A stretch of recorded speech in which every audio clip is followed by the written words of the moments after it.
late la historia, nace la vocación. Historias con pulso.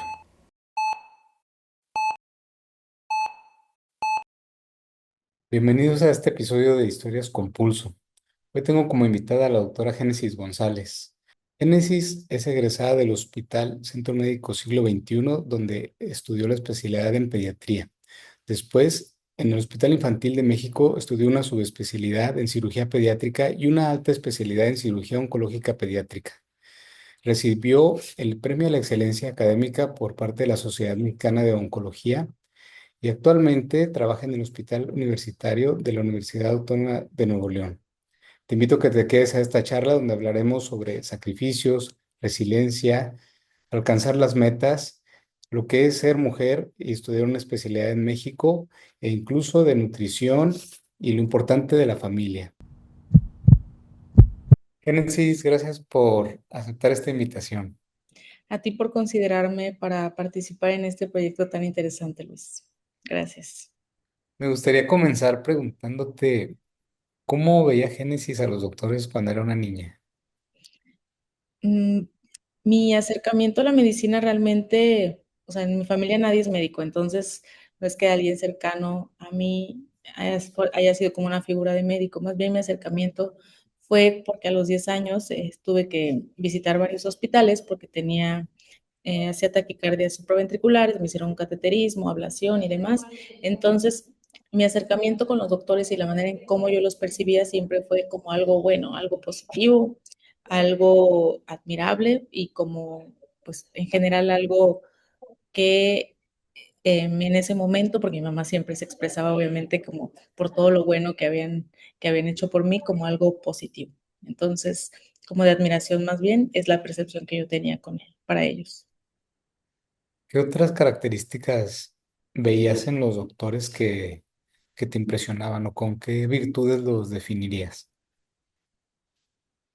Yo creo que la empatía, porque nosotros para poder, por ejemplo, para que a mí me pudieran atender, en Acapulco no tenían en ese tiempo la especialidad, entonces viajábamos a la Ciudad de México y eran muy considerados siempre con los foráneos, por ejemplo, de que fuera un horario, tenían tolerancia en cuanto en los horarios o incluso procuraban que fueran los primeros en ser atendidos, a los niños como más delicados y siempre el trato fue muy bueno, o sea, era institución pública, pero realmente yo tengo solo buenos recuerdos y buenas impresiones y eran muy empáticos, o sea, le explicaban muy bien a mi mamá sin ella tener idea pues de nada realmente.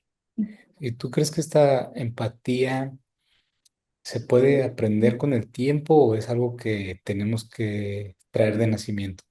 Yo creo que la aprendes, o sea, desde el momento en que mucho depende también de la educación en casa, ¿no? Desde el momento en que somos pequeños, el cómo te van inculcando el considerar a los demás.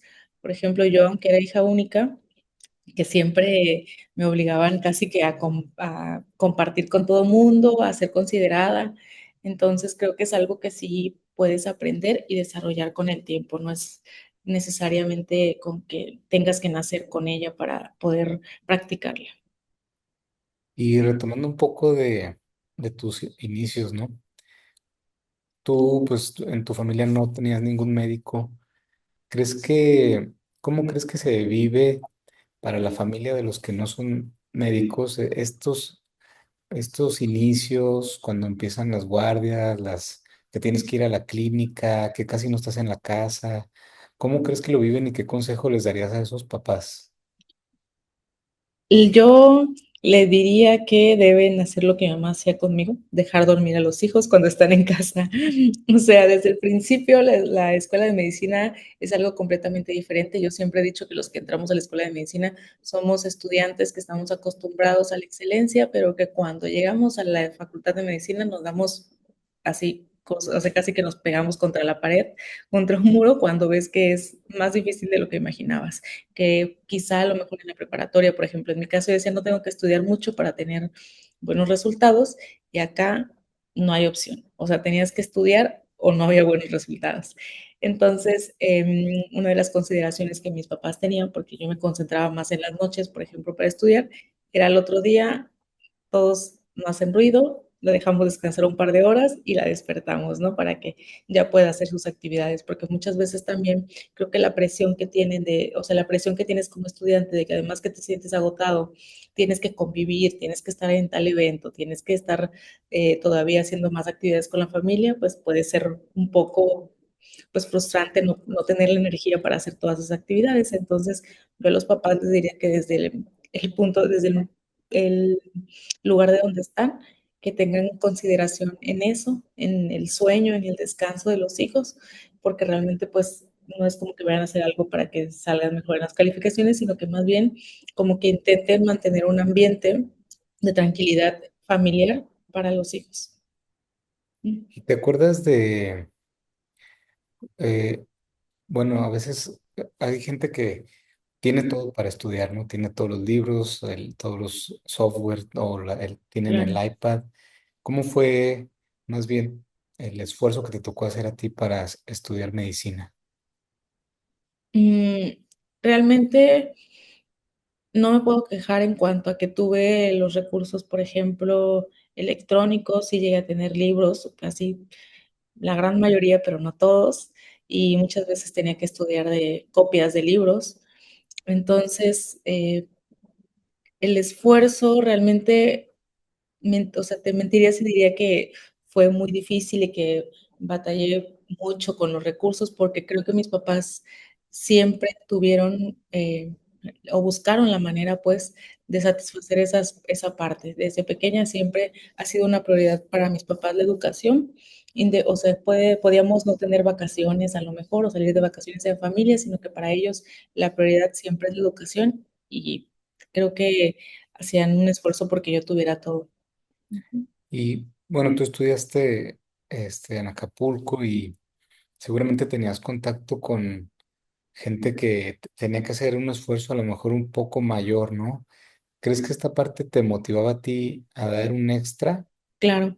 En Guerrero hay lugares muy lejanos, que específicamente en la montaña de Guerrero, y había estudiantes que iban desde allá, que se tenían que hacer 15 horas para llegar a la ciudad, a Acapulco, que tenían que tomar no nada más un transporte, sino 3, 4 para poder llegar a ver a su familia. Y eso, el verlos como incluso también sufrían un poco la parte económica, porque tú sabes que cuando estás estudiando no nada más es estar en la facultad, sino transportarte a los hospitales, ir a las clínicas, a los centros de salud. Entonces, y muchas veces por lo peligroso que era la ciudad, pues no podías andar en camiones, ¿no? Sino que tenías que pagar un taxi o en ese tiempo no había Uber o a veces, por ejemplo, ahí en la colectividad, lo bueno es que eran grupos pequeños, pues alguien tenía un coche y pues entre todos cooperaban para la gasolina y se iban en el coche, ¿no? Entonces creo que el hecho de ver que yo tenía ciertas comodidades que otras personas no las tenían y que aún así ellos también tenían buenos resultados en cuanto a las calificaciones, pues creo que me motivó como para seguirme esforzando aún más. ¿Y qué opinas de la frase infancia es destino? Definitivamente creo que no es un destino, que el camino que tú decides tomar lo lo vas decidiendo pues conforme va pasando la vida, que el hecho de vivir, por ejemplo, en un ambiente adverso no quiere decir que toda la vida puedas estar así, sino que uno tiene la facultad de elegir lo que quieres. ¿Qué consejo le darías a los chavos que a lo mejor están pues batallando sobre todo a veces con el dinero, con las distancias o con alejarse de la familia, pero que quisieran ser médicos? Va a sonar un poco a lo mejor trillado, pero pues que si eso es lo que han decidido y tienen claro que es lo que les gusta y a lo que se quieren dedicar, que lo hagan. O sea, que deben continuar. Incluso la facilidad de hoy en día creo que son los recursos, ¿no? Porque antes, pues a lo mejor no teníamos tan disponibles. Era un libro, por un libro tenías que ir a la biblioteca de la universidad, donde nada más había un libro, tenías que esperar a tu turno para poder adquirirlo y sacarle copias, ¿no? Y hoy en día, pues existen muchas facilidades con los recursos electrónicos y digitales en las cuales puedes adquirir un libro a lo mejor de manera más fácil. Entonces, si alguien desea dedicarse a esto y lo tiene claro, aunque implica un esfuerzo extra, pues, sí me gustaría decirles que es posible, ¿no? Y realmente todo. A mí siempre también me decían que puedo hacer todo lo que yo quiera, entonces, y no en el mal sentido, sino que, o sea, todo lo que tenemos la facultad de desarrollar todo lo que querramos, ¿no? O sea, en todos los ámbitos, no nada más como en el ámbito médico o en este caso como profesionista, sino que en todos los ámbitos de la vida. Sí, yo Ujú. también creo que esta parte de la autoconfianza que nos inyectan los papás es determinante para que sigamos adelante. ¿Qué otros consejos te acuerdas que tus papás te dejaron y que a diario te sirven? El tener claro el objetivo es uno de ellos.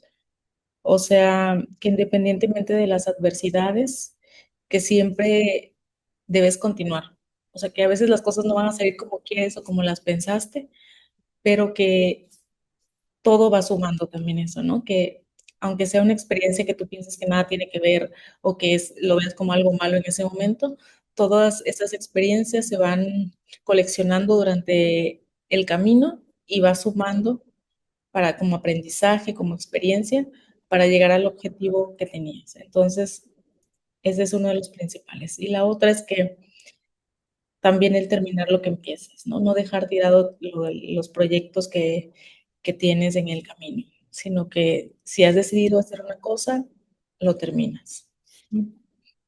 Entrando un poco a esta parte de que todo tiene un precio y que hay que hacer sacrificios, ¿qué sacrificios personales crees que tuviste que hacer o que te han marcado más durante tu formación como médico especialista?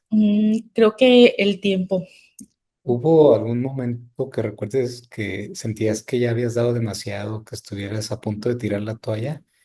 Sí, probablemente en la residencia, pero en la facultad de medicina no. Realmente todo lo veía como que quería terminarlo y quería hacerlo y tenía toda la energía, pero conforme fui avanzando en la residencia, llegué a sentirme tan agotada que pensé que no podía continuarlo. ¿Y qué te ayudó a salir adelante? Las palabras de mi mamá, definitivamente. Ella siempre, yo siempre que ha sido un gran apoyo para mí. O sea, mi familia creo que ha sido una de las razones por las cuales yo he llegado donde estoy y eso que, o sea, no considero que, pese a que todo lo que he estudiado todavía esté donde deseo, pero el apoyo de mi familia, mi mamá siempre me decía, sabes qué, si tienes ese objetivo, no importa si hay castigos, si estás agotada, recuerdo muy bien una vez que yo le llamé de que dije, ya no puedo, o sea, tengo 3 días sin dormir, tengo una clase, mañana también tengo un examen y tengo guardia. Y me acuerdo que me dijo, llora y duérmete. O sea, duérmete 2 horas. Te voy a marcar y quiero que despiertes y hasta que estés bien despierta, me dices y te cuelgo. O sea, llora y después te duermes. Y te bañas y te pones a estudiar y le continúas. O sea, entonces creo que eso siempre lo he aplicado y es algo que incluso hoy en día hago un ejercicio conmigo misma para llegar hasta donde quiero. Esta parte de la resiliencia, ¿crees que es genética o pudiéramos también entrenarnos y ser disciplinados? ¿Crees que más bien es genética y aparte tu mamá lo fue modelando en ti? ¿Cómo crees que funciona? Yo creo que la disciplina y la autodisciplina se construyen, ¿no? También esto de la resiliencia se construye, es algo en lo que y se trabaja, no nada más es que lo desarrolles, ya lo tengo y ya quedó, ¿no? Sino que se trabaja con el tiempo. Entonces, no, no estoy segura que existe un componente genético, pero sí es algo que creo que se puede desarrollar y construir. Y de todas estas renuncias que fuiste invirtiendo o haciendo, ¿volverías a tomar las mismas decisiones si repitieras el camino? Sí, o sea, definitivamente a veces hago la broma de que no sé si es bueno o malo que toda la vida me hayan repetido de que yo debía estudiar lo que a mí me gustara y me apasionara, ¿no? Entonces, todo el tiempo yo recuerdo que O sea, mi papá es igual. Mi papá es maestro de educación primaria, tiene licenciatura en Derecho y aparte estudió especialidad como en español, otra en historia. Entonces, nos encanta, o sea, somos iguales y yo siempre también me ha apoyado mucho a continuar. O sea, si yo decía, ahora quiero estudiar esto y él, vamos y cuentas con todo el apoyo económico de toda la gente y lo que tú decidas hacer, ¿no? Incluso hoy en día. Entonces, creo que esa parte, o sea, que definitivamente el hecho de estar aquí y que ellos me dijeran eso y ese apoyo fue por lo cual yo decidí hacer esto que hago actualmente, ¿no? A lo mejor si yo hubiera tenido una orientación de alguien que también se dedica a la medicina, me hubiera dicho, ¿sabes qué? Me hubiera pintado este panorama de 9 años de especialidad más la escuela de medicina, quizá me hubiera asustado en ese momento, pero como pues realmente era un mundo desconocido, pues por eso me animé a hacerlo y creo que lo volvería a hacer. En esos momentos que te sentías tan cansada, ¿sabías que estabas como en burnout? Todavía, o todavía no se le llamaba así. ¿Y qué consejos le darías a los que realmente están pasando a lo mejor por ese momento, pero no se han dado cuenta que están ya teniendo, pues que están quemados, ¿no? ¿Qué Sí. consejo le darías para autoevaluarse y decir, estoy quemado, necesito un pequeño descanso, sobre todo mental? ¿Cómo lo viviste y qué consejo les das? En ese tiempo no se decía tanto burnout, más bien pues solo decía estoy agotada, ¿no? Pero entonces yo empezaba a identificarlo cuando además de que cuando ya algunos días no me levantaba con el gusto que siempre me daba, ¿no? Porque a mí, o sea, siempre el hecho, yo procuraba como llegar de buenas, o sea, de tener como la mejor cara para mis pacientes. Y en el momento en que yo decía, es que estoy cansada, ya no estoy dando, por ejemplo, lo mismo en la consulta, de que ya es una consulta que no es un maltrato, pero sino que ya más bien pues algo que no se siente como es realmente mi personalidad o los tratos con los pacientes.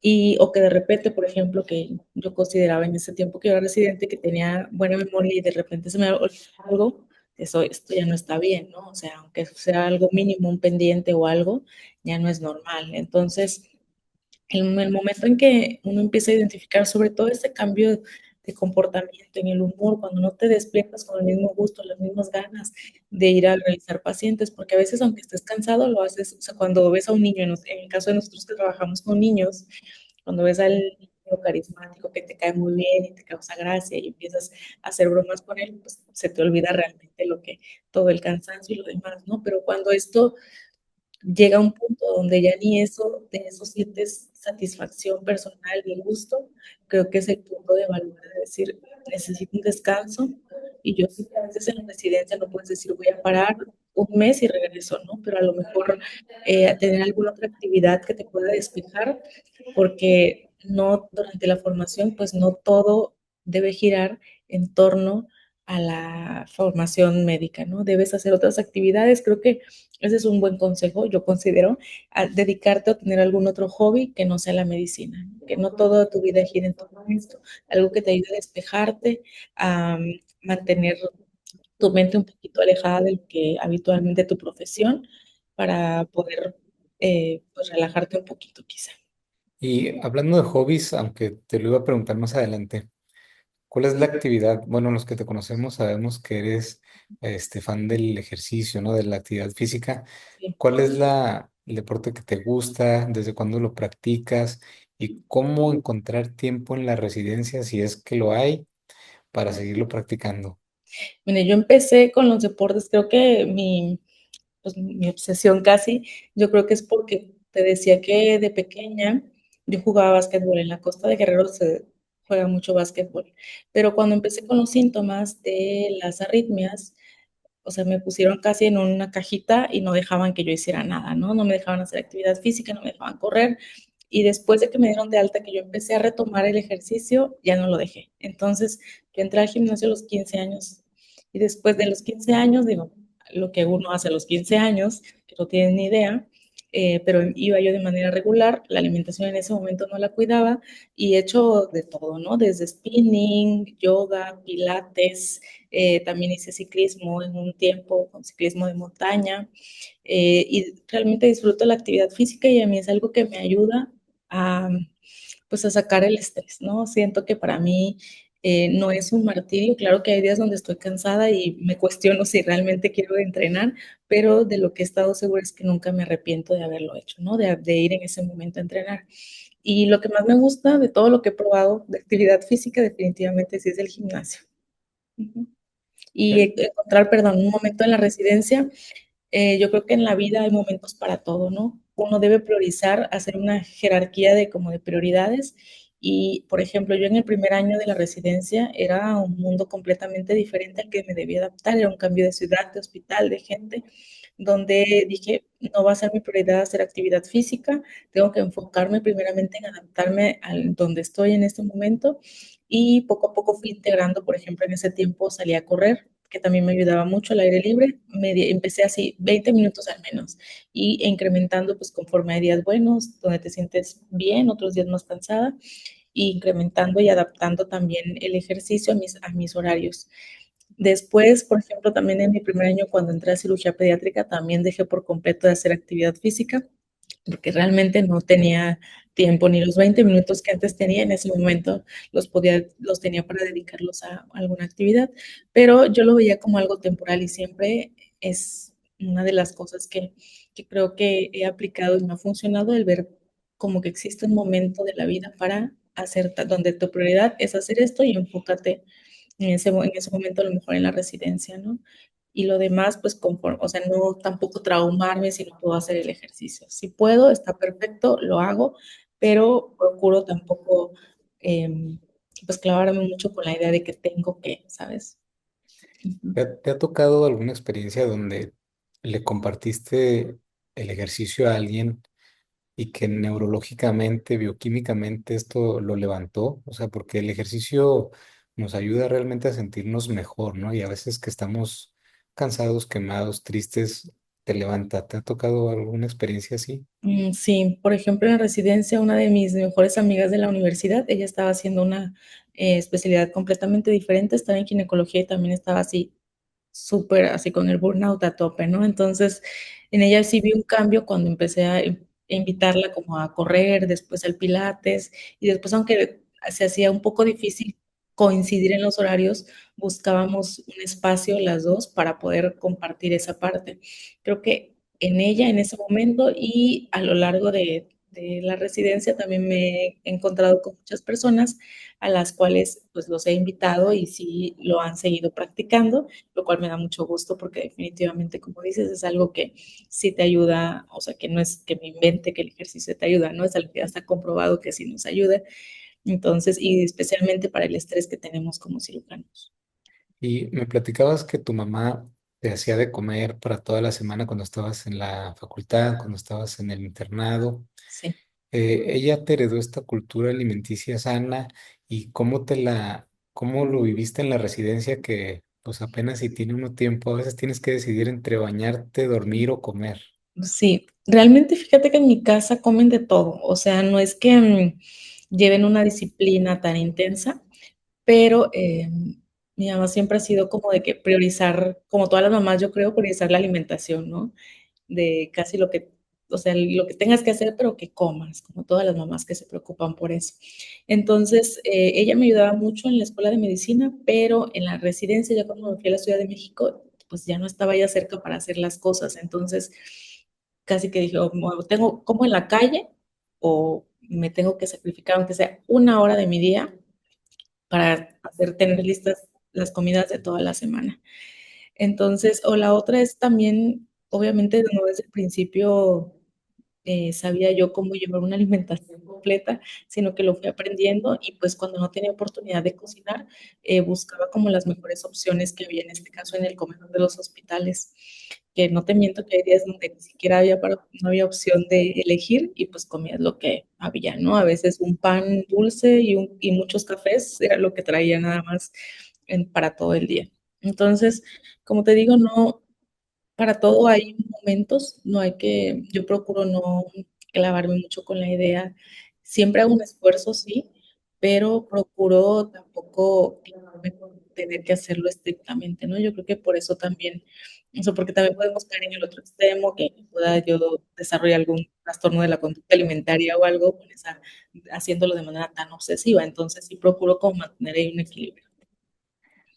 Hemos hablado sobre la residencia y más o menos lo que se ha vivido, pero me gustaría que les platicaras a la audiencia qué es ser un cirujano oncólogo pediatra, cómo se llega en México a tanta especialidad, para que los jóvenes que a lo mejor nunca lo han oído, pues se den una idea.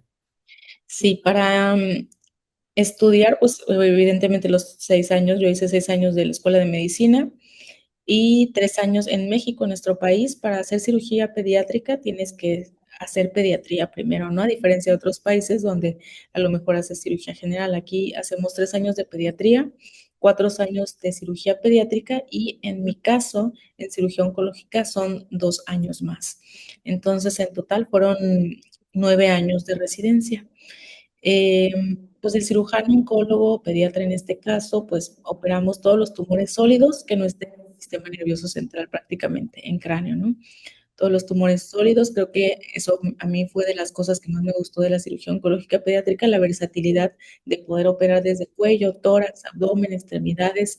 Entonces, pues prácticamente eso, además de los tumores sólidos, también am, apoyamos o somos parte del equipo multidisciplinario en la atención a los niños con cáncer en cuanto a accesos vasculares, especialmente cuando accesos vasculares de manera crónica y cuando los pacientes están en un momento agudo, y también para atender las complicaciones que lleguen a presentarse por secundarias pues a la quimioterapia.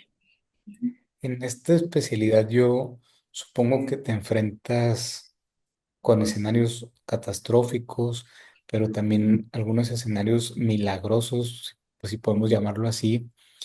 ¿Hay algunos momentos que recuerdes que hayas dicho, esto es lo que quería o la vida tenía esto para mí en este momento, ¿no? Que te hayas sentido plena y que hayas dicho, gracias por haber estudiado esto.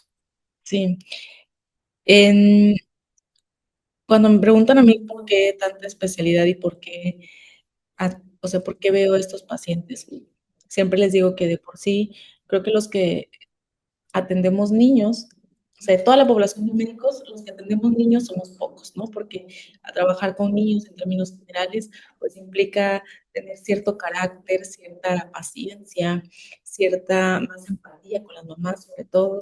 Entonces, de por sí somos pocos. Los que hacemos cirugía pediátrica se va reduciendo y los que hacemos onco somos contados. ¿Por qué? Porque a nadie le gusta trabajar con casos tan difíciles. O sea, trabajar con el cáncer es saber que lamentablemente, aunque tú lo quieras, no siempre van a salir las cosas como uno lo desea.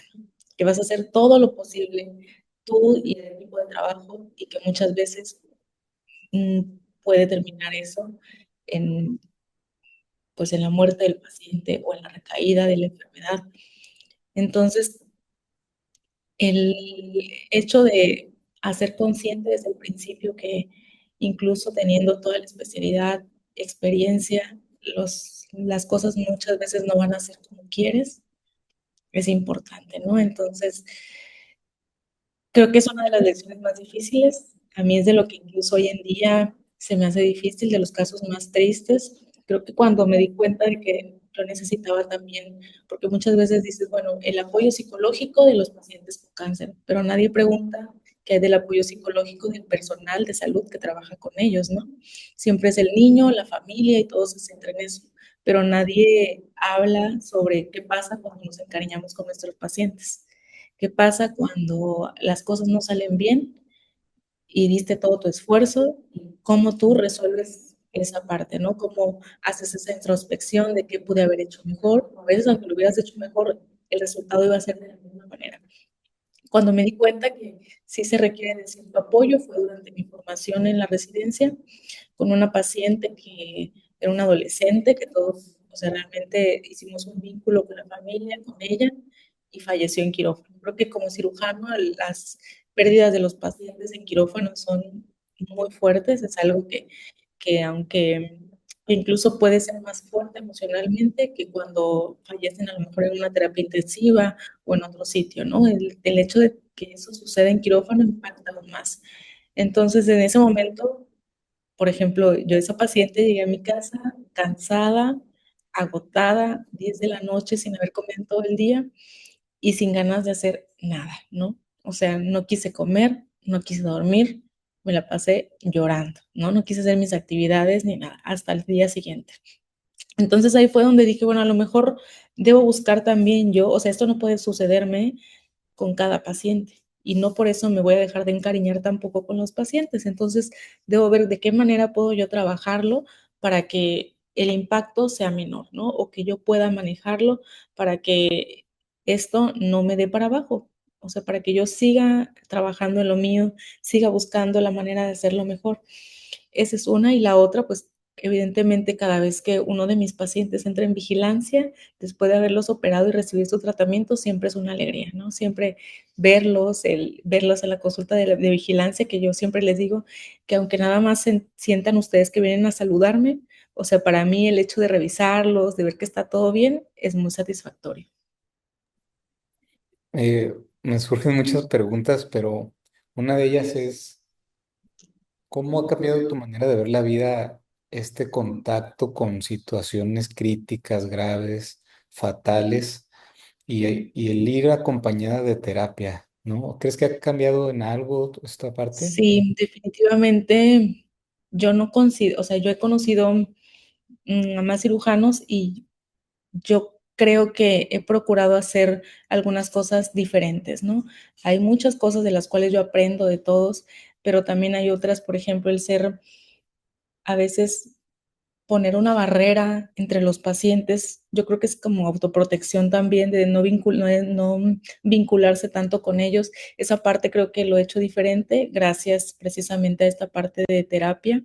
Y la terapia la enfoco mucho en eso porque te digo que es algo que yo me di cuenta que nadie, o sea, yo pregunté ahí en el hospital, siendo un hospital tan grande, y realmente no existe ese apoyo, no nada más para los niños con cáncer, ¿no? Sino tú, por ejemplo, en tu especialidad, nadie te dice cómo lidiar con todo eso, ¿no? Nadie te dice cómo, o sea, cómo llegar como si nada a tu casa después de haber tenido un día súper difícil, donde el paciente lo perdiste, donde saliste además cansado y no con el resultado que esperabas. Entonces, creo que eso ha ayudado mucho en la perspectiva, a cambiar pues mi perspectiva de cómo quiero ser y cómo quiero que los pacientes o los papás se queden con una idea o una percepción de mi persona. Creo que sí ha cambiado bastante. Y bueno, de todos los que hemos entrevistado, todos los médicos, hemos concluido esto. Necesitamos apoyo psicológico. Si no lo estamos tomando, no es porque no lo necesitemos, sino porque nos hace falta tomarlo. Pero además de eso, la parte espiritual, ¿tú cómo la vives? ¿Qué concepto tienes de la espiritualidad y cómo te ha ayudado a ti? La parte, en mi familia me inculcaron la religión católica. Yo desde pequeña, o sea, tengo todo, ¿no? Desde el bautismo, todo, confirmación, primera comunión y todo. Y con el tiempo ha cambiado un poco. A lo mejor, si bien creo en Dios, me he alejado un poco de la parte de la iglesia como tal, ¿no? O sea, sí, creo en Dios, medito, pero esa parte es algo que todavía sigo, o sea, no tengo una definición todavía y sigo trabajando en ello y redefiniéndolo y buscando de qué manera puedo yo conectarme o vincularme más con mi espiritualidad, porque definitivamente yo descubrí que, o sea, o me di cuenta más bien que con lo que había crecido no era ya con lo que actualmente, o sea, no era compatible con mis ideas actuales. Entonces, es algo en lo que sigo incluso trabajando. Hay una cuestión filosófica por ahí, un principio que se maneja de que el ser humano solo aprende a través del sufrimiento. ¿Tú qué opinas de eso? Opino que no, que uno no tiene que sufrir para poder aprender. Y yo antes pensaba eso, ¿no? Decía, es que, por ejemplo, ahorita que me dijiste, vamos a platicar, y también en una ocasión que me dijeron, queremos que nos hables de tu formación. Y yo platiqué así con mi familia y les dije, oigan, pero está eso, hicimos una videollamada, porque a veces hacemos videollamada, y yo dije, pero yo, ¿qué voy a decir, no? A mí, ¿quién me va a escuchar? Yo no tengo una historia dramática, o sea, no le he pasado, si bien he tenido pues tropiezos como todas las personas, no le he pasado mal, no ha pasado ninguna catástrofe familiar. Y algo que me dijeron es que no tienes que sufrir para llegar a donde estás. O sea, no tienes que vivir tú una telenovela de tu vida para que puedas estar en donde estás. Entonces, definitivamente el sufrir para poder aprender, no comparto la idea. O sea, pero bueno, habrá quienes piensen diferente, yo creo que no es así. En esta parte de la residencia y actualmente ha habido, pues es un tema polémico el hablar de si hay diferencias entre hombres y mujeres. ¿A ti cómo te tocó vivir hacer una especialidad, una subespecialidad y una alta especialidad siendo mujer? ¿Crees que sí te enfrentaste a retos distintos que si hubieras sido hombre? Sí, sí, incluso hoy en día. Mira, a mí me tocaron todavía algunos años donde la gran mayoría de los residentes, o sea, llegó un punto donde de residentes de cirugía pediátrica eran 20 hombres y 4 mujeres, ¿no? Entonces éramos una minoría en donde va a parecer algo muy tonto, pero uno tiene que cuidarse, por ejemplo, de que te arreglas, pero no tanto, porque si no, después pueden pensar que porque te ves bien, te ganaste una cirugía o una calificación o algún mérito, ¿no? Entonces, pareciera algo muy ilógico, pero que en ese momento y de manera inconsciente creo que todas lo hacíamos. Entonces, el hecho de, yo siempre les digo, hoy que me ven con estos colores tan chillantes de uniformes y también mis residentes me dicen en el hospital, yo antes en mi residencia no tenía colores vivos, ¿no? Siempre andaba con ropa holgada, bueno, mis uniformes holgados y oscuros, porque quería pasar lo menos desapercibida posible, porque no quería que por un pretexto demeritaran mi trabajo, ¿no? En esa parte. Y la otra es que incluso las mamás luego cuando nos presentábamos, le explica, o sea, te esforzabas por explicarles, presentarte, decirles antes del procedimiento de la cirugía, y me pasó que terminaban preguntando, ¿y a qué hora llega el doctor? ¿No? Entonces, eso, y a mí al principio me enojaba mucho, ¿no? Que me dijeran señorita en lugar de doctora. En mis primeros años me enojaba, pero también me di cuenta que no todo el tiempo, o sea, que las personas no es algo, o sea, que no es algo personal, no es que me hayan querido ofender, ¿no? Que hay personas que a lo mejor no le dan esa importancia y no porque yo no importe, sino porque para ellos, pues soy alguien que a lo mejor me ven joven, en ese momento me veían joven, o que por el hecho, incluso para ellos pudo haber sido respetuoso decir señorita en lugar de doctora o algo. Entonces, creo que las personas a veces actúan desde una desde su conocimiento, la otra desde su educación también, y sí quiero pensar que no que no la gente no lo hace de manera intencionada por ofender. Entonces creo que esa parte y esos detalles si hubieran sido diferentes si yo hubiera sido mujer y bueno, incluso hoy en día el hecho de que ser mujer, por ejemplo, creo que sí, pues no complica, pero se hace un poco más uh, a lo mejor difíciles las cosas en cuanto al hecho de que, por ejemplo, ahí en el hospital universitario solamente somos 2 mujeres del equipo de todas las especialidades de cirugía general, o sea, cirugía general y las subs, solo 2 mujeres, ¿no? Y al principio creo que sí se les hacía un poco difícil como respetar o darme mi lugar, pero yo siempre he dicho que yo no iba a llegar gritando, ni portándome mal, ni queriendo imponer de esa manera, sino que el trabajo va hablando por sí mismo, ¿no? Y es lo que he aplicado y me ha funcionado. Ahorita que decías de lo de los privilegios, ¿crees que a veces también entre mujeres son a veces más rudas que de hombres hacia mujeres? Creo que es una idea que teníamos sobre todo antes, ¿no? Afortunadamente, conforme ha pasado el tiempo, creo que me ha tocado un cambio generacional para bien, en cuanto a que yo todavía conocí mujeres que eran más duras con otras mujeres, ¿no? Y hoy en día creo que es diferente, que ya más bien ya procuramos hacer equipo, ayudarnos, apoyarnos y eso es bueno. ¿Y qué le dirías a los jóvenes que ahorita están estudiando a lo mejor pediatría, que quieren hacer cirugía o apenas van a empezar la carrera y creen que no podrían llegar a donde tú has llegado? Les diría que primero es estar conscientes del tiempo, ¿no? Cuando, como te digo, cuando uno quiere estar en un sitio, debes estar consciente de que debes estar ahí al 100% de lo que estás haciendo, dar tu 100% de lo que estás haciendo y concentrarte en lo que estás haciendo en ese momento.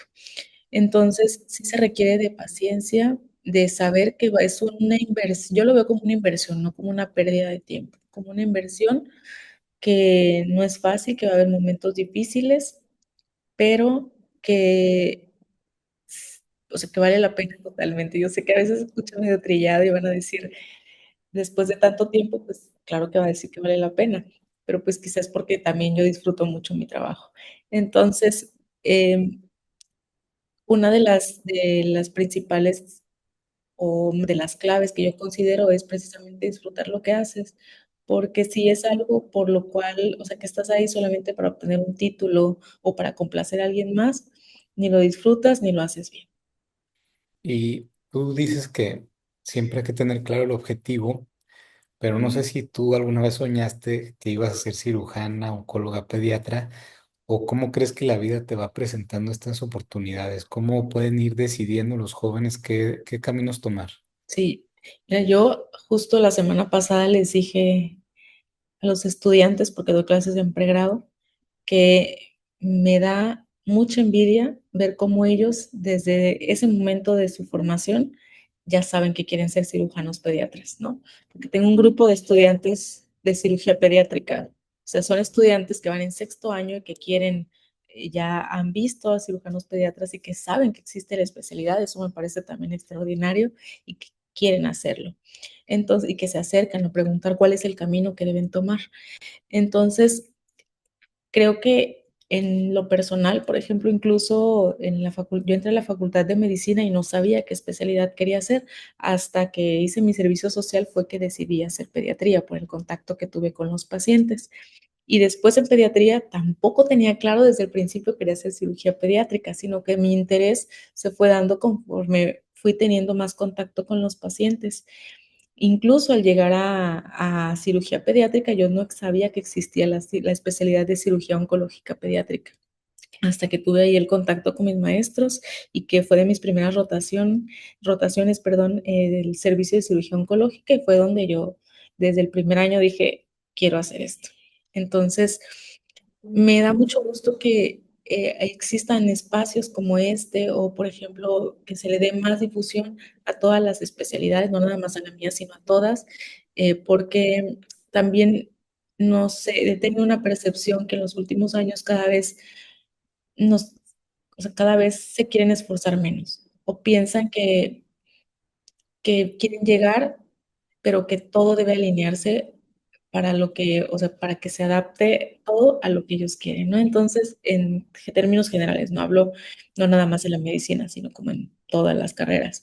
Entonces, cada vez hay menos gente queriendo especializarse tanto o dedicarle tantos años a la formación, que me da tanto gusto que exista espacios como este donde se dé difusión a todo esto, ¿no? Que existe, que está ahí y que es una oportunidad para hacerlo también si les interesa trabajar en esto.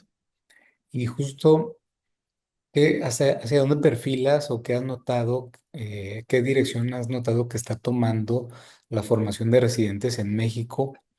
¿Qué cosas te gustaría que dejaran de pasar o que empezaran a pasar en la formación de los residentes? Mira, a mí me tocó justamente yo en mi formación, en los 7 años, hice prácticamente 4 años de guardias ABC, ¿no? Y 3 de ABCD. Entonces, ese cambio, por ejemplo, en las guardias me parece que ha sido positivo, aunque también soy fielmente creyente de que te quita un poco de exposición. Hay muchas veces que en la residencia, aunque tú vayas y estés, más bien cuando estudias, se te puede olvidar del cansancio y de todo lo que estás viviendo, pero que cuando lo llegas a ver tantas veces o la misma enfermedad, la misma patología y se vuelve como algo repetitivo, se queda en ti. Y esa es una manera de aprender. que si lo lees, si tienes tiempo y te da la vida para estudiarlo, pues todavía refuerzas más ese conocimiento.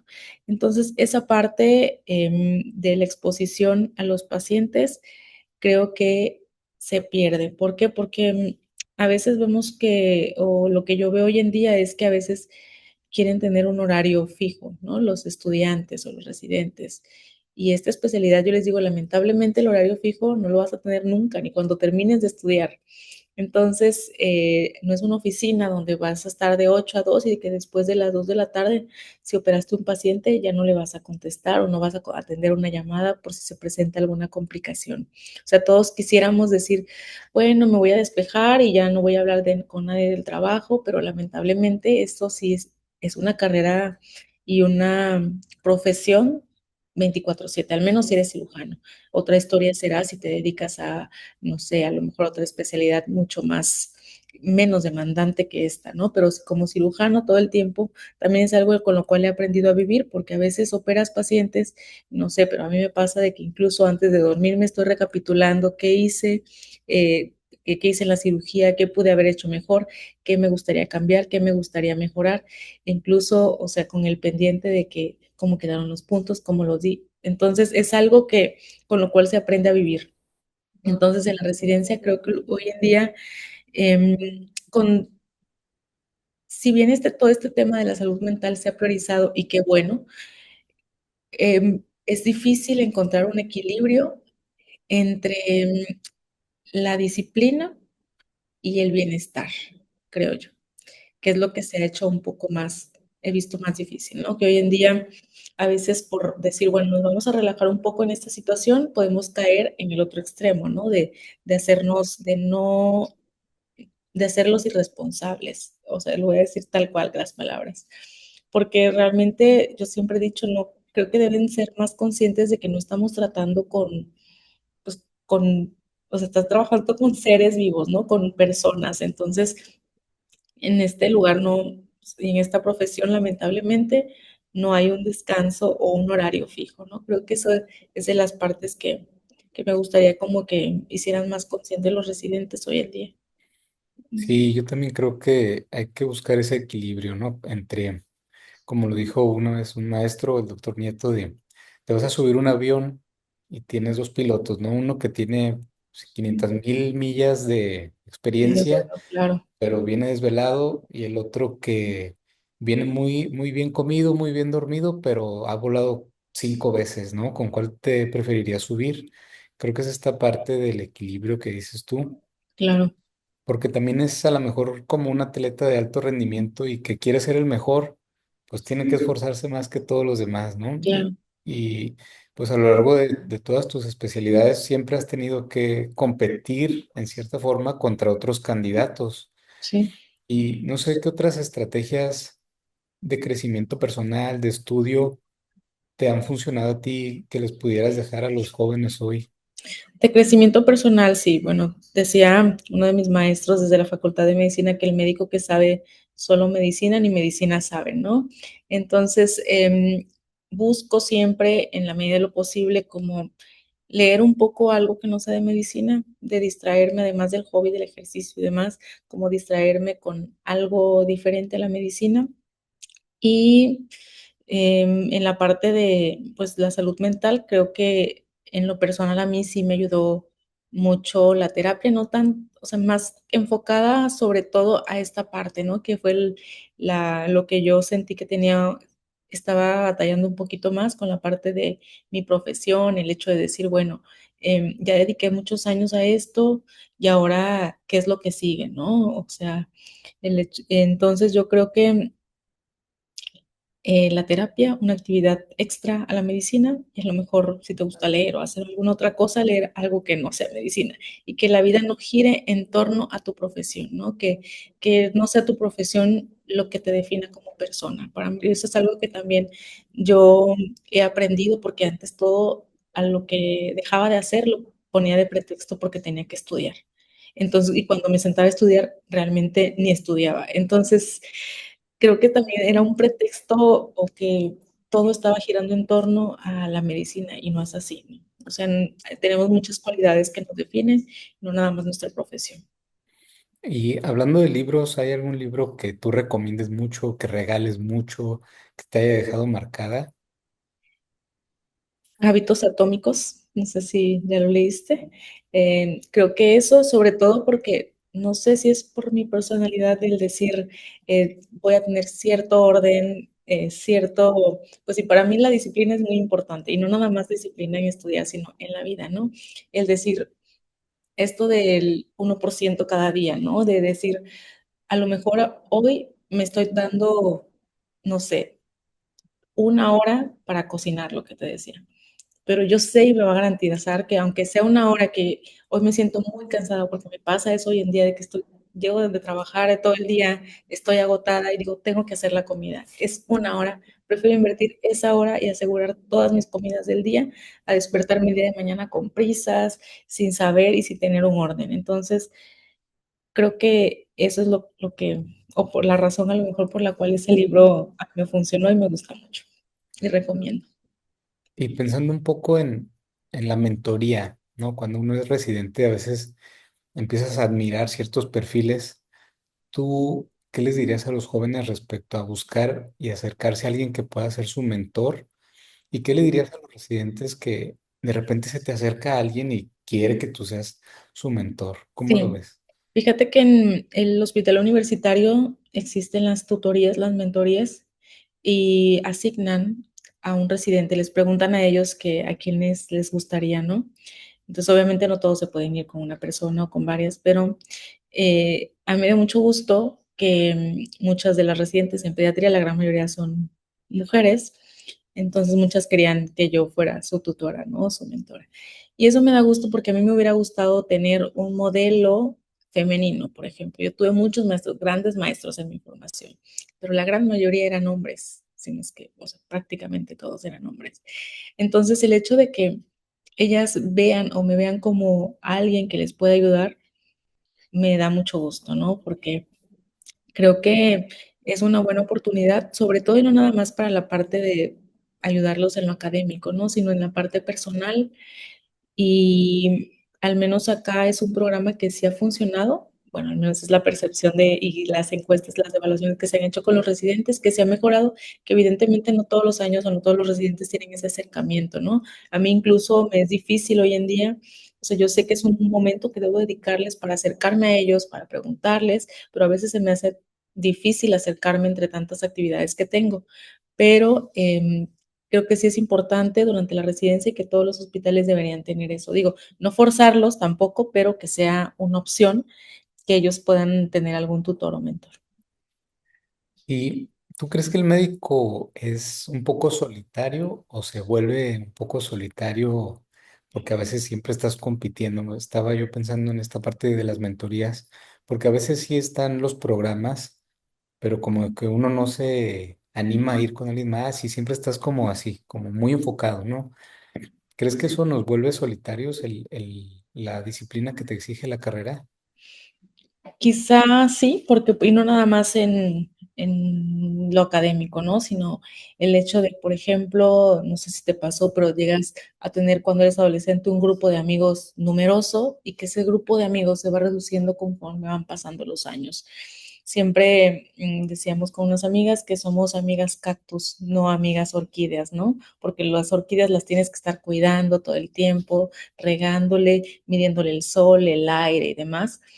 O sea, son amistades que todo el tiempo tienes que estar ahí procurando y las amigas cactus son las que nada más los riegas una vez cada que te acuerdas, pero que cuando los riegas se ponen preciosos, ¿no? Entonces, eso creo que es algo que uno aprende con el tiempo. O sea, a mí nadie me dijo que me iba a hacer como tú dices, que mi grupo de amigos iba a reducir tanto, que realmente tú cuentas con una mano a las personas que independientemente de que si no le has hablado en meses, van a hablar el día en que hablen, van a hablar como si nada hubiera pasado, se siguen viendo, se encuentran. Entonces, sí, la especialidad te hace un poco solitaria, pero también pues te ayuda a reducir o a encontrar o identificar esas personas más bien que están ahí y que realmente son tus amistades en este caso, o la familia que no nada más está contigo porque por el hecho de que exista un lazo sanguíneo, ¿no? Sino que realmente es un lazo afectivo fuerte. Y Ujú. aunque también ya lo has dicho un poco entre líneas. ¿Crees que la vida se aplaza o se desplaza cuando estudiamos medicina? Sí, definitivamente. O sea, de todas de mis amigas que conozco que no estudiaron medicina, para mí era muy frustrante cómo yo seguía siendo residente, viviendo de una beca prácticamente, estando de guardia, y veía cómo todas se organizaban para ir de vacaciones, tenían bebés, se empezaban a casar, y yo estaba incluso faltando a ciertos eventos, a cier- a- no estaba acompañándolas en ciertos momentos de la vida, y sí va aplazando, o sea, definitivamente, si quieres, no digo que no se puedan hacer las 2 cosas al mismo tiempo, sí, probablemente, en lo personal, yo me enfoqué mucho en lo que quería en ese momento, ¿no? Que para mí no fue prioridad, por ejemplo, tener un bebé o casarme en ese momento. Y sí ha aplazado mucho el hecho de que ahora que ya trabajo, que ya tengo 36 años, digo, bueno, tenemos una edad biológica y si quiero tener hijos, que si quiero, debo de ver en qué momento. Todos me dicen que no existe un momento ideal, a lo mejor yo estoy buscando así con mi perfección que todo se alinee perfectamente para que pueda hacer todos los proyectos personales, pero que también he aprendido que debo ser un poco más flexible. Entonces, definitivamente se aplaza, ¿no? Nosotros terminamos con tantos años de estudios, terminamos a los más de 30 años para cuando, y muchos a esa edad en alguna otra carrera, a lo mejor ya tienen años de experiencia laboral, ¿no? O ya están haciendo además un doctorado, un postdoctorado en alguna otra cosa. Entonces, o incluso, pues, llevando, o sea, viajando mucho o haciendo muchas otras actividades que probablemente en el momento nosotros no tuvimos la oportunidad de hacer. Esta parte de cuando eres recién egresado, por ahí el otro día escuché este concepto de el R1 de la medicina privada. ¿Qué tan difícil es despegar cuando sales, ¿no? Y más cuando tienes más de 10 años estudiando y apenas sales a buscar trabajo. ¿Cómo lo has vivido tú? Es difícil porque en lo personal yo me formé en hospitales sí grandes, pero todos públicos, ¿no? Entonces yo siempre les he dicho, es que nadie nos enseña a cobrar, nadie nos enseña cómo funcionan los seguros de gastos médicos, o sea, cuánto cobra una consulta, cuánto cobra un procedimiento, cómo se hace esto, cómo hablas de dinero. Incluso yo no sé hablar de dinero ni con mis pacientes ni con nadie, ¿no? Porque en mi casa no se, o sea, no era un tema que se tocara, ¿no? O sea, no sabía yo en ese momento quién, si había o no recursos, simplemente estaba y no me cuestionaba de cómo salían las cosas. Entonces, en la formación, pues nadie nos enseña esa parte, ¿no? El tener esa relación y además el hecho de que sales y te das cuenta de que a lo mejor en la residencia, aunque tú haces las cosas, pues tenías cierto respaldo y en este momento no.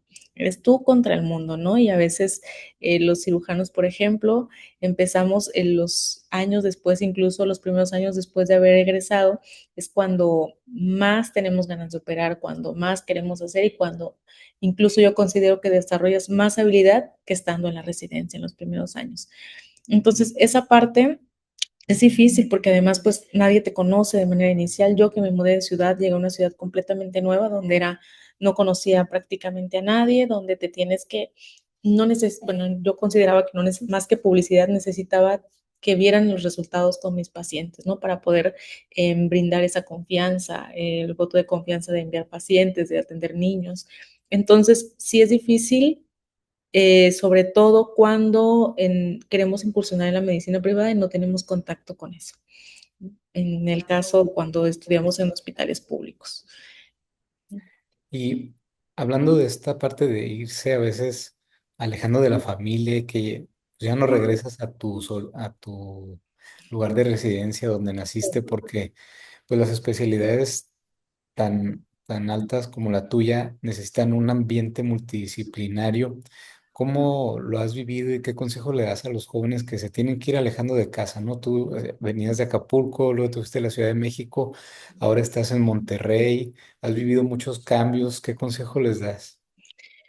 Creo que siempre uno debe buscar el momento o el lugar más bien donde a lo mejor no todo sea perfecto, pero que se ajuste más a tus planes de vida, ¿no? Entonces, afortunadamente, si bien soy muy unida de mi familia, no me inculcaron ese sentimiento de de enraizarme pues a ellos o a un lugar, ¿no? Entonces siempre me dejaron tener la libertad de irme a otro lado, teniendo el contacto. Entonces, mi consejo es una, no enraizarte a lo mejor a tu origen, sí mantener el vínculo con la familia, pero si tú, si tu plan de vida es desarrollar la especialidad o la alta especialidad que hiciste, debes buscar algún lugar donde puedas ejercerlo y además de ejercerlo, que puedas tener una buena calidad de vida. Entonces, en lo personal, yo intenté, bueno, intenté más bien busqué la manera de ver qué existía en Acapulco, que me pudiera a lo mejor quedar ahí cercana de mi familia y ver si podía trabajar, pero no existía un lugar donde yo pudiera atender a niños con cáncer porque ni siquiera hay un hospital pediátrico, ¿no? Entonces, pues a lo mejor iba a estar con mi familia, sí cercana, pero no iba a ejercer la alta especialidad para la cual yo me formé. Y esos años que yo estuve ahí, pues no iban a tener sentido. En lo personal es lo que yo iba a hacer, lo que en ese momento pensé. Y por eso fue que me decidí mudar a esta ciudad. Entonces, definitivamente creo que debemos buscar lo que más se acerque a nuestro plan de vida a largo plazo. Y retomando un poco esta parte del recién egresado, ¿qué consejo les das como para ir empezando a cobrar? Yo creo que eso es, como decías, nadie te lo enseña hasta que ya estés ahí, Sí, llega el primer paciente y dices, ay, no, no le quiero cobrar, siento feo, ¿no? Porque estamos sí, acostumbrados a trabajar y trabajar y trabajar y que nadie nos paga esa parte, ¿no? ¿Qué consejo darías? creo que tienes que desarrollar esa habilidad, o sea, es algo que forzosamente es algo inevitable, ¿no? Que debes a lo mejor, por ejemplo, incluso yo hoy en día no les digo directamente o no les cobro así como que me den el dinero en la mano, ¿no? Sino que con la asistente a lo mejor y que ahí dejen el pago de los honorarios o en los hospitales grandes en la caja del hospital, porque todavía es algo en lo que estoy trabajando, no creo o se me hace muy difícil encontrar un momento prudente para hablar de dinero estando en una situación tan vulnerable en la familia, o sea, donde en ese momento su preocupación principal es su hijo. Entonces, si me dices cómo la clave no la tengo porque estoy trabajando en eso todavía, incluso teniendo ya 2 años prácticamente, es algo en lo que sigo trabajando porque no me gusta o no quiero, pues, o no me gusta que mi profesión se vea como algo 100% lucrativo. Aunque por otro lado, también estoy consciente de que debemos darle valor a nuestro trabajo. Entonces debemos darle el valor, no nada más, o sea, sí, mucho agradecimiento, pero pues también tenemos necesidades que cubrir. Entonces, creo que es algo en lo que sí, sigo trabajando. No tengo la clave de eso todavía. Algo que a veces, bueno, he escuchado en otras ocasiones es que cuando va el médico pues, por al súper, pues no le dicen, usted no me pague porque usted es doctor, ¿no? Claro. O cuando Ujú. te chocan o se te poncha una llanta, no te dicen, vamos a hacerle el 50% de descuento al doctor.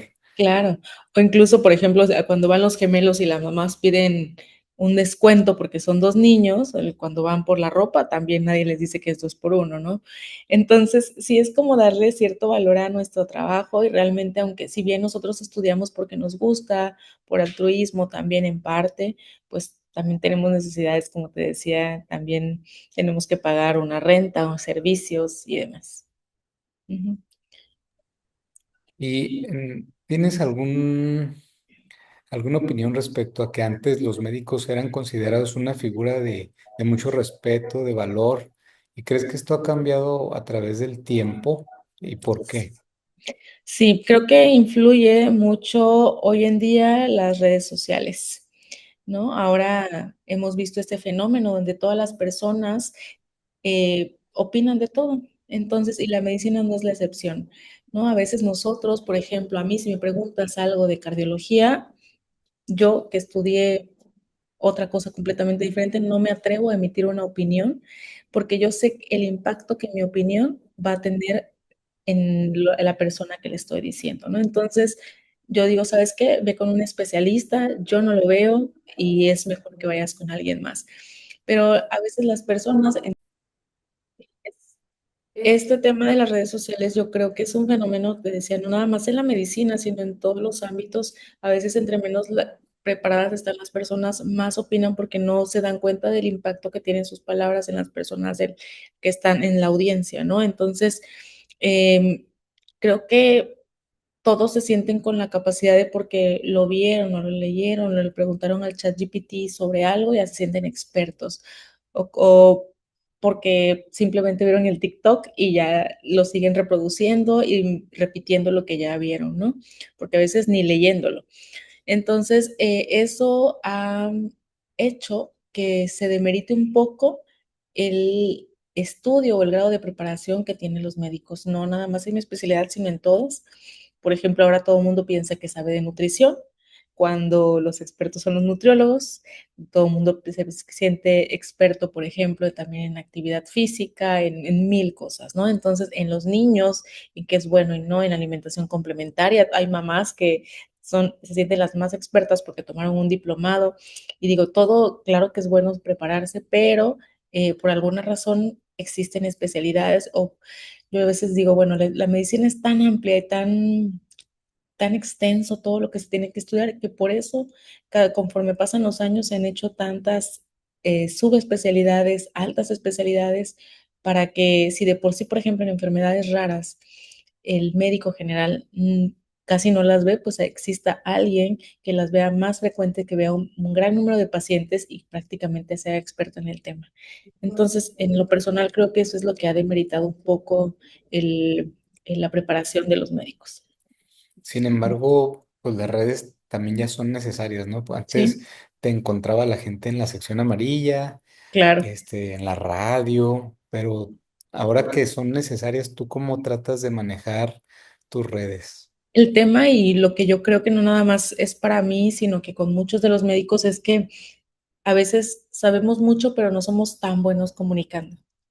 No porque, o sea, tan buenos comunicando en palabras sencillas que todas las personas puedan entender. En lo personal, no me he animado precisamente porque a veces siento que es tan complejo lo que yo hago que no quiero que se vea como que estoy lucrando y también lo que te decía que son pacientes o enfermedades delicadas, que no quiero que parezca como algo lucrativo meramente. Pero sí es cierto que hoy en día, incluso si tú buscas, pues tienes que a lo mejor acudir al Instagram a veces para buscar algún especialista o algo más que si bien es necesario, más bien creo que una de las estrategias que debemos tomar como médicos es aprender a comunicar correctamente, ¿no? Y educar a las personas a que, pues, no creer tampoco todo lo que ven en redes, ¿no? O sea, en general. Sí, porque estoy de acuerdo en que si tú no lo dices, pues va a haber gente que ni está preparada en el tema y va a andar diciendo, ¿no? Sí, que lo maldiga, entonces. Ujú. Creo que sí es nuestra responsabilidad aprender a comunicar para que la gente se lleve Claro, información verídica y de personas que realmente se dedican a cada especialidad. claro. Y hablando de esta parte de comunicar y enseñar, ¿tú cómo vives y qué concepto tienes de la docencia? Mira, yo en mi familia te dije que mis papás son maestros y yo decía, yo no quiero ser maestra, yo no quiero dar clases. Y hoy en día la docencia es parte de mis actividades de trabajo, ¿no? En la residencia nos enseñan, nadie nos enseña a dar clases en realidad, o sea, no tenemos una formación de docencia, sino que te vas haciendo por necesidad, ¿no? O sea, necesidad de enseñarle o transmitirle a los, en la residencia en este caso, a los de más abajo, el conocimiento, es necesidad meramente. Y una vez, por ejemplo, yo que egresé y que entré aquí a al hospital universitario, pues las actividades de docencia eran parte de, o sea, van implícitas en formar parte del equipo médico, ¿no? Entonces, cada vez en lo personal, cuando tengo una nueva tarea y no me siento lo suficiente preparada, me pongo a buscar qué recursos. Y veo completamente diferente la docencia hoy en día a como cuando yo la tomé. Antes eran solo diapositivas y a veces los alumnos daban la clase o el profesor. Y hoy en día o sea, me tuve que adaptar usando plataformas, que haciendo a lo mejor algo más interactivo para tener la atención de los estudiantes, el hecho de que, bueno, ahora no es una clase, es un taller de, ¿no? Y hacer un poco más práctico, interactivo todo, de repente que el Kahoot, que son las preguntas en línea para ver quién puso atención, quién estudió. Entonces son estrategias completamente diferentes a las cuales pues nos hemos ido adaptando, en este caso yo adaptándome, y conforme pasa el tiempo también procuro pues mejorar, o sea, veo que hacemos una evaluación como de qué es lo que les gustaría a los estudiantes, que sí, que no. Entonces, procuro mejorarlo y ir cada vez como adquiriendo más la habilidad de poder transmitirles el conocimiento en este caso. Esta parte de habilidades blandas, ¿no? De el papel del médico como líder, como docente. ¿Te ha tocado estudiar algún curso o recomendarías que los chavos también se vayan preparando en la residencia con algún curso de estas áreas? Yo no he tomado algún curso, bueno, no formal. Aquí en la universidad nos dan ciertas, pues nada más como unos adiestramientos de cómo organizar en cuanto al contenido de las clases y demás, pero yo creo que es algo que en lo personal sí me gustaría hacer y que sí es recomendable. Creo que también durante la residencia hace falta darle énfasis a esa parte, ¿no? Solamente nos dicen da una clase, pero nadie te dice cómo darla. Bueno, nosotros en el hospital donde nos formamos sí nos hablaban mucho de desde el hecho de cómo te paras, cómo te diriges a tu audiencia, eso sí marca una diferencia importante, que a lo mejor yo en ese momento decía, es una tontería que no se fijen en el contenido de mi clase y que se fijen en cómo estoy parada, ¿no? Pero realmente te das cuenta que cuando sales, sí se ve completamente diferente, proyectas seguridad, proyectas algo completamente diferente después de haber estado en esa situación. ¿Y qué le dirías a jóvenes que están estudiando la residencia en X cosa o que están ya casi terminando y se dan cuenta como que no es lo que querían, como que no es lo que les gusta, se vale cambiar de rumbo? ¿Qué opinas de esa parte? Yo opino que se vale cambiar de opinión, que conforme van pasando los años, como te digo, tu profesión no te define y lo que yo quería a lo mejor hace 10 años, hoy ya no lo quiero y se vale, ¿no? Y no es decir, bueno, como ya lo dije, ya no me puedo echar para atrás y tengo que cumplir. Entonces, se vale cambiar de decisiones, de deseos, y creo que no se debe ver en este caso si a lo mejor te das cuenta que después de estar en la especialidad eso no es lo tuyo, no verlo como una pérdida de tiempo, sino como te decía, como que es una sumatoria o algo que vas agregando a tu experiencia y que en algún momento te va a servir para lo que quieras hacer. Entonces, antes quizás si me lo hubieras preguntado, te hubiera dicho que no, que debes, si ya decidiste algo, lo debes cumplir, ¿no? Pero creo que hoy en día esa parte, creo sí la he modificado, esa manera de pensar, porque pues yo misma me he dado cuenta que no soy la misma que cuando estudié medicina, que cuando estaba en la residencia, a la actual, ¿no? Y no nada más en eso, sino en muchos aspectos de la vida. ¿Tienes algún amigo cercano que se haya ido como por otro rumbo más administrativo? ¿Qué opinas de que no todo tiene que ser una especialidad, de que puedes hacer una maestría o un diplomado en otra cosa? Sí, o sea, tengo un amigo cercano, por ejemplo, que era abogado y terminó trabajando de otra cosa que nada, bueno, en teoría nada tiene que ver, ¿no? Pero que de cierta manera le ha ayudado en lo que se desempeña actualmente. Y respecto a la medicina, pues realmente también tengo otro amigo que era anestesiólogo, terminó anestesiología y hoy en día se dedica, o sea, tiene una clínica de medicina estética y hace más medicina estética, ¿no? Entonces, después de terminar anestesiología, se empezó a dedicar tanto a formarse como médico estético como a la parte de la administración de un negocio, ¿no? Que también es algo que completamente, a lo mejor no completamente ajeno, pero que en medicina poco lo vemos. Y es válido, ¿no? Son felices, les va bien, entonces creo que eso es importante. ¿Qué consejos le darías a la Génesis de 18 años que estaba a punto de entrar a medicina? Le diría que, híjole, no me hubiera imaginado en ese momento que yo iba a tardar tanto estudiando, sinceramente.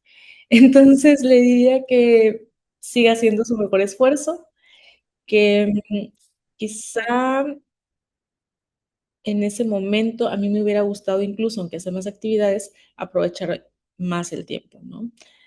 O sea, yo en ese momento veía el estudiar como un deber y a veces así memorizando y todo, y ibas al hospital y no estaba, si bien la mente procuras estar concentrada, a lo mejor piensas que, pues, como más que lo ves como una, como parte de, como algo que tienes que hacer y no te fijas tanto en los pequeños detalles, por ejemplo, de la relación médico-paciente, el ver otras cosas en el hospital, no nada más en la clínica, sino ver la parte de cómo funciona un hospital en general. Entonces, le diría que se fije más en esos pequeños detalles que está omitiendo en ese momento, ¿no? Y sobre todo, le diría que tiene que cuidar desde ese momento, porque yo lo hice hasta mucho después, su salud mental. Ahora que pues vas comenzando tu carrera profesional ya independiente, ¿has pensado en qué legado quieres dejarle a la sociedad o a tus médicos en formación? Sí, incluso ahora como docente, eh, siempre les digo que quiero que no nada más vean esto como una clase a la que tienen que asistir, ¿no? Sino como algo que recuerden, a lo mejor el día en que vean, siempre les digo el ejemplo de que piensan que el cáncer no es frecuente o que no existe, o que el hecho de que les den ese diagnóstico, los niños van a morir y que no es así. Quiero que, o sea, siempre les digo con el hecho de que ustedes sepan, hayan tomado esta clase y identifiquen a un niño con un síntoma de cáncer o sepan referir de manera inmediata, para mí ya es muy valioso, ¿no? Y valió la pena el estar ahí con ellos en las clases y el esfuerzo que se hace por estar ahí. Y eso es lo que me gustaría, o sea que definitivamente no busco un mérito como del reconocimiento en grande, sino que el hecho de que lo que uno transmite cuando, o la responsabilidad que uno tiene cuando enseña o como docente, me gustaría que los estudiantes se quedaran con algo al menos, sobre todo los estudiantes. Ujú. ¿Y qué le dirías, pues a lo mejor desde tu experiencia, no como consejo, sino como una palabra de aliento a las familias que están viviendo con un paciente que tiene cáncer? No, yo nunca he tenido un paciente con, o sea, cercano, un familiar con este diagnóstico, pero yo siempre he dicho que lo importante en estas enfermedades es hablar en términos realistas, no fatalistas, no como que todo está perfecto, sino realistas. Entonces, mm, y que muchas veces, y que todas las personas, créeme, o sea, todas las personas que nos involucramos en el tratamiento, no nada más de esta enfermedad, sino de todos, no estamos ahí para hacer las cosas a medias o con el afán de una mala intención, sino que siempre estamos ahí buscando dar el mejor resultado y que pues deben confiar en el equipo médico y sobre todo tener mucha resiliencia con los pacientes, ¿no? Que a veces los niños pensamos a veces que ellos no se dan cuenta, o por ejemplo, a mí no me gusta cuando los pacientes llegan y son adolescentes o en edad escolar y no les quieren decir cuál es el diagnóstico, ¿no? Entonces yo siempre les he dicho que tienen que hablarles, los niños no, aunque sean pequeños, entienden perfectamente todo lo que está sucediendo, ¿no? Entonces, en la medida de lo posible, con las palabras que ellos puedan entender, siempre hablar en términos realistas, que es lo que yo, y sobre todo con la familia, ¿no? Yo entiendo que esta enfermedad o el tener un paciente o vivir sobre esta situación es un duelo, ¿no? Entonces, y que hay muchas etapas y que se viven de manera diferente, pero siempre siendo realistas. Hay, en estas enfermedades se busca a veces cura donde sea, ¿no? Vas con el que soba, con el de los Sí, aromas. ¿Tú esotéricos. qué les dices o qué opinas cuando te dicen, doctora, pues yo quiero intentar otra cosa, ¿no? Yo al principio me enojaba mucho, pero hoy en día creo que también es importante respetar el deseo y la fe de las personas. Entonces, siempre les digo, pueden tomar su medicina alternativa siempre y cuando no abandones en este tratamiento, ¿no? Y explicándoles qué es lo que está comprobado, lo que está estudiado, que tiene la experiencia que se tiene con los pacientes.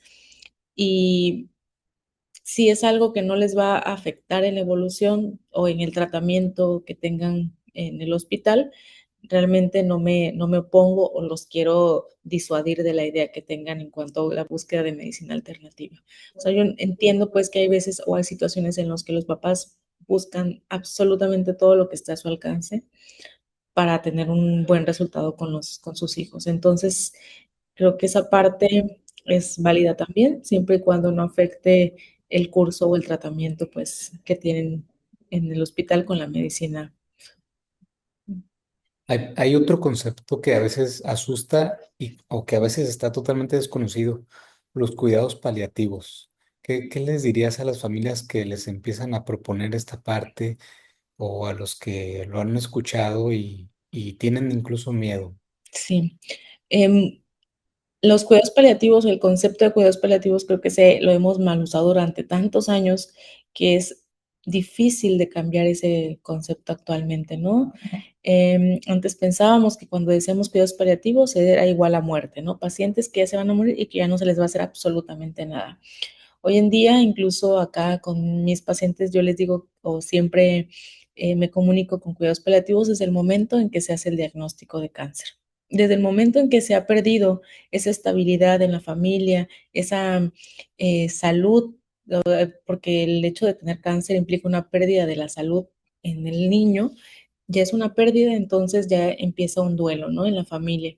Entonces, independientemente del pronóstico de los pacientes, es importante tener un acompañamiento eh, durante toda la enfermedad, porque una vez que se hace el diagnóstico, empieza el tratamiento, las complicaciones, saber qué esperar y el estar consciente, pues, de que en algún momento también pueden evolucionar las maneras de manera tórpida, ¿no? Entonces, los cuidados paliativos yo lo veo como un acompañamiento y que importante decirles, pues, o en términos generales, que las personas sepan que no significa muerte o que ya se va a dejar de ofrecer un tratamiento con fines de curación. Y me gustaría, para ir cerrando, ¿cuáles son las tres cosas que más agradeces de haber estudiado esta alta especialidad? La primera, el ver que aunque yo en ese momento esté pasando por un momento malo, hay o que me sienta cansada o agotada, va a haber personas que están en una situación más difícil, ¿no? Que, que lo que me pasa, o sea, no minimizándolo, pero que hay muchas personas atravesando por una situación mucho más difícil. La otra es, yo creo que el valor que la gente o que los papás le dan a sus hijos, yo no soy mamá, pero incluso, o sea, veo, es una de las cosas que me ha enseñado la pediatría y específicamente ahorita que trato con niños con cáncer. Y finalmente, que lo que más he aprendido es esa satisfacción que no tiene comparación con nada, absolutamente con nada que te puedas imaginar, el hecho de ver a un paciente recuperarse, ¿no? El verlos curados. Yo siempre les digo, a mí me gusta trabajar con niños porque tienen una capacidad de recuperación increíble. O sea, es la característica principal. El cómo ver a una paciente que estuvo súper grave y que a las 24, 48 horas ya está sonriendo, está jugando, es un sentimiento que, o sea, que no tiene comparación. Entonces, es de las partes más satisfactorias y que más me gustan de mi trabajo. Hay una frase que estamos pidiéndole a nuestros invitados que completen. Me gustaría que la completaras. Mi historia tiene pulso, ¿por qué? ¿Por qué tiene pulso tu historia? Diría que mi historia tiene pulso porque me permite contribuir para restablecer la salud del hijo de alguien, ¿no? De unos papás preocupados y me hace feliz además. Entonces disfruto mucho de mi trabajo. Pues te quiero agradecer, ha sido una charla muy interesante, hemos hablado de muchísimas cosas, estoy seguro que muchos jóvenes y muchas familias van a estar intrigados, ¿no? De cómo llegar a ser un cirujano oncólogo y de qué implica esto. Y me gustaría si tienes ¿Cómo la gente puede buscarte o saber más de ti en tus redes, algún correo electrónico? Sí, en redes sociales mi contenido no es, me preguntaban para quién es mi contenido, ¿no? Y en realidad te puedo decir que es precisamente para estudiantes, para, o sea, para profesionales de la salud de formación en pediatría, a lo mejor en cirugía pediátrica y estudiantes de pregrado, porque en realidad es, o sea, luego con fines informativos. Entonces en Instagram estoy como doctora, es decir, DRA, punto gensupresor. Excelente. ¿Algo más que quieras decirle a la audiencia? A ti, muchas gracias por este espacio. Me da mucho gusto, es un proyecto muy bonito que espero llegue a, sobre todo a los estudiantes en formación, ¿no? Que estaba pensando en lo mucho que me hubiera gustado haber conocido, que existían tantas especialidades y la experiencia de tantas personas y que ojalá esto sirva a muchas personas. Nada más. Muchas gracias, Luis. No, hombre, pues gracias a ti estamos invitándolos para que nos sigan acompañando en los siguientes episodios de Historias con Pulso.